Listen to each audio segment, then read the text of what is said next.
Hi, I'm Rob Pryor. I'm an illustrator and director, and I'm going to show you how to make your own comic font using Photoshop. The very first thing that you're going to want to do is you're going to want to go to your type tool. I'm making this big enough. I'm going to make it at 36 points. And then you type whatever word that you want to type. In this case, we're going to put warrior. Now, something that you're going to want to do first is there's a little window up here that allows you to warp your text. So now, let's say you want to arc,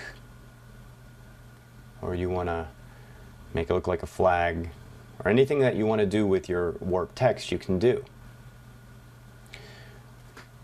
But if you want to take it one step further, you can rasterize your type. So you just basically right-click on it, go down to Rasterize Layer.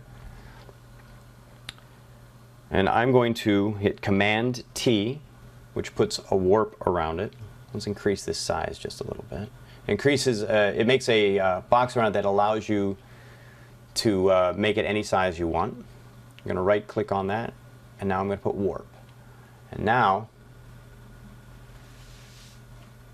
you can make the type however you want it to read.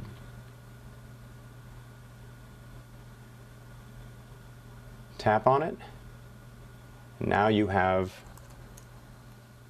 your own style of type. Simple as that. I'm Rob Pryor. Take a look for my movie that's coming out called No Turning Back. Thanks.